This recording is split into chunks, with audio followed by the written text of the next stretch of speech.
nous devons tous se mobiliser à ce que Tahirou Sarr qu'on sache qui est derrière Tahirou Sarr kan mooy les grands X là qu'on connaît ñun déjà. Oui. Donc vivement le 10 quand même ñu ratifier quand même la convention tu as vu. La convention pour la coopération judiciaire avec le Maroc. Très bien pour ñoom ñu mën a dellusiwaat. Je pense que mois de mars le président de l'Assemblée nationale waxoon. Le 10. Oui. Le 10 nañ koy signé le 10 mars. mais nag lenn. oui te maa lay bind fii. maa fii laa koy wax sa plateau. nañu fexe le fii ak le 10 mu fekk Macky Sall au Maroc. waaw. léegi su ko fi fekkul. mooy daw na. oui moom mi nga xam ne. dama ciy dugg sax moom mi nga xam ne def na interview wax ne moom ragalul ñëwaat Sénégal et tout ça. ragaluma kenn du ko wax. oui. ragaluma il a défié quand même. non il n'a pas défié. il veut se dérober. Macky Sall li ko Farba taxaw ak li mu fa def. Farba fa ma tudd ko. tey waroon na tey Farba nekk dans les situations mu jël avion ñëw masawu ko wala sax am lu ko seddeel doomam Amadou Sall ñu ngi koy tudd moom le 10 bu ñu signé bu ñu ratifier la convention pour la médiation pour la coopération judiciaire bu mu génn Maroc na toog biir Maroc Macky Sall bu génnee fii li bu génnee Maroc rek mooy dafa daw. te fu mu dem tamit fu ak dëkk bu mu mën di dem on ira signer des am na dëkk yoo xam ne signé nañu mais nag malheureusement y a des pays yoo xam ne on n'a pas signé mais ça on le fera. oui on le fera mais maa la wax li seetlu Albouri sa plateau laa ko waxee dañuy fexe ba Macky Sall fii ak ñuy ratifier la convention avec le Maroc bu bañ a génn Maroc. deuxièmement nag au delà mu génn Maroc ñu ko tudd bëri na. li mu wax am na nee na lii yëpp c'est faux. que Macky Sall vienne au Sénégal c'est un Sénégalais. Il a des avocats. fu Farba Ngom mën a amee 7 8 9 avocats.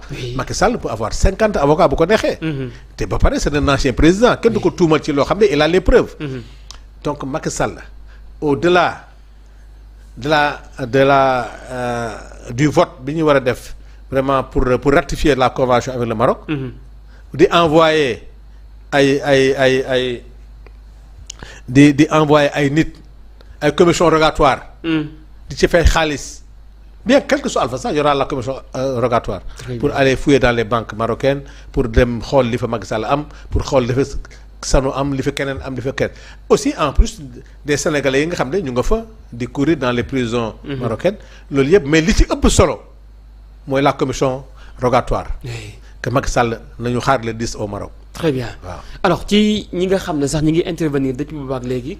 kenn ci ñoom di maître Aïssata Tall Sall la mu wax moom mooy yëf yi dafa rax politique te premier ministre Ousmane Sonko la mu bëgg mooy nangu baasu Farba Ngom nëbb ko jant bi te ñoom nee nañ groupe parlementaire Takku Wallu dañuy taxaw pour faire face duñ ko bàyyi mu sedd oui da nga jàpp ne mbir yi dafa rax politique. non xam nga Aïssata nag man tey da may boole ak samay xarit.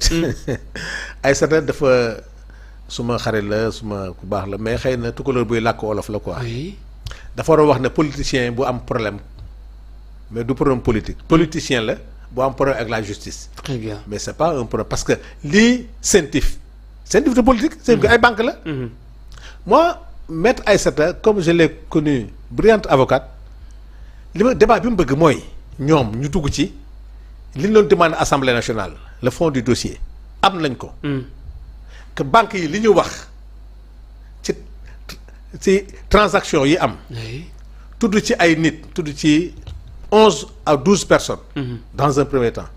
montant yi ñu wax ci nit ñooñu ñoom ñu wone avocats yi mën nañ ko def parce que ñoom dañ ne secret de l'instruction mais ñoom ñi nga xam ne ay c'est des hommes politiques nekk ay parlementaires. tey am nañu possibilité ñoom. bind question orale am nañu possibilité taxaw ci tribune assemblée wala def taxaw c'est des députés ils sont en session. ils sont protégés. taxaw na li ñuy wax banque yooyu ñuy wax ne am na lii loolu amul ki ñuy wax ne frère Farba Ngom la loolu amul société LCI yi ñuy wax nii du dëgg loolu boo ko indee élément contradictoire ñu xam ko. mais boo noppee rek naan politique la non politicien bu am problème la. mais li CENTIF bind li nga xam ne moom la ñuy wax ci ay montant avocats yi waxuñu ci yow muy suma xarit Abdou Mbow bi nga xam ne xëy na dinaa ci wax tuuti balaa ñuy ñëw parce que am na benn incompréhension bu am. ci affaire auto assemblée yi. di maytu ma wax ko ci. ñoom Abdou Mbow ak ñoom Aïssata ak ñoom ñëpp nañu toog wax ak sénégalais yi. li ñu wax Farba Ngom moo ko def Tahirou Sarr moo ko def ay frère Farba ñoo ko def dem ci ay transactions yoo xam ne dafa jóge trésor jaar ci ay banque jóge ci ay banque dem ci ay compte jóge ci ay compte Tahirou jaar ci tur Farba wala turu Farba yooyu est-ce que am na wala am na bu dee am na. te dëgg la te jaar na yoon ñu wax sénégalais effectivement dëgg la. jaar na ci compte Farba mais lii la commission bi lii la lan moo tax mu am ci tant de milliards. dëgg la parce que loi la yoon moo ko may. am na xam nga loolu boo ko expliqué sénégalais yi moo gën nga taxaw naan leen politique rek la. mais nangu naa ne c'est un homme politique qui a main avec la justice. mais que c'est un débat politique. mënu nekk un problème politique xam mooy lan. di xëccoo ay coordination ay conseils municipal ak ay nangam mais lii CENTIF la Macky Sall moo ko installé. rapport bi avant ñii di ñëw la fii la ko fekk donc bu dee politique kon Macky Sall moo ko def politique. CENTIF nañu am respect ci ñoom. c'est pas des hommes politiques. le problème de Farba est un problème purement judiciaire. di ko ñaanal yàlla mu am preuve yoo xam ne. liñ koy tuumaal yëpp bañ a nekk dëgg. très bien parce que bu dee dëgg la. dina diis trop ak ñi ma ko seqal. Tahirou Sarr moom je vous assure que il rendra compte à la justice. oui Tahirou Sarr mi ñuy wax ne marchand ambulant la woon oui. Tahirou li mu nekk jaaduwul. suuf yi mu yor nii jaaduwul li ñuy wax nii ci suuf si que moom na jaar moom nañ ko jël moom la jël. je dis que c'est pas normal. c'est pas normal. normal il est cité dans beaucoup de choses. très bien xam nga nee naa la man fi ma ko mere woon dëgg-dëgg mooy suñu kër assemblée nationale boobu. fàtte naa ko. des gens qui disent que oui non c'est pas possible et puis gis nga bu demee dans le sectoriel ministère yi ci ngay xam ne ci ngay xam ne da nga gis lu raw Tahirou Sarr. ah non ces gens là. alors laataa may ñëw ci Abdou Mbow l'ancien député. parlementaire de la CEDEAO Moustapha Cissé Lo moom itam daal dinañ réagir nee na si Farba Ngom tombe beaucoup d'entre eux seront tombés et le parti APR sera dissous. Dans ce cas la justice aura même l'occasion d'arrêter l'ancien président Macky Sall. Ces propos attribués au président Moustapha Cissé Lo ne sont pas de lui. C'est du moins ce qu'affirme l'ancien député et vice-président de l'Assemblée nationale qui rejette catégoriquement ces déclarations. Dans une note parvenue à notre rédaction, il se défend. Ce discours est faux et vise à me nuire. Mais c'est à peine perdu. Je ne suis pas l'auteur. Depuis un certain temps, j'observe et je m'abstiens de tout commentaire sur la politique. Pourquoi s'en prend-il à moi? C'est l'affaire, preuve de mauvaise foi et d'un manque de courage flagrant que m'associer à cette sortie malencontreuse que ceux qui cherchent à manipuler l'opinion n'épargnent ces histoires. Depuis le début de cette affaire, je me suis gardé de toute prise de position. L'ancien président du Parlement de la CEDEAO, il met en garde.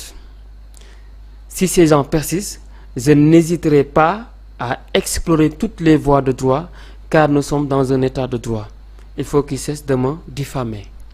Cissé Lo conférence bi bëri bu koy wax sax damay cité. Oui. Comme exemple pour wal ne rek li ma seq ak moom. di ñaan yàlla yokk ko wër. allahumma yokk ko tànn. amiin. traversé na moment yu difficile. Cissé Lo lu bëri bu ko Sénégalais xamee Cissé Lo moo leen informé. oui. am na sax benn café bu muy cité pour ne pas faire de publicité. amul lu mu waxul ci mafia bi ni muy doxee. oui. ci immeuble yi ñuy tabax. naka nañ koy tabaxee. wax tey ci Farba Ngom bii dafa mel ni Cissé Lo sax moo wane yoon bi waxuma man xaw ma lu mu wax fan yi de. mais ci li mu wax lu ci bëri lañ ci xam. Cissé Lo moo ñu yee. très bien moo alerté moo joxe information yi. ba ci semence yi ba ci semence yi ni ko gars yi doon.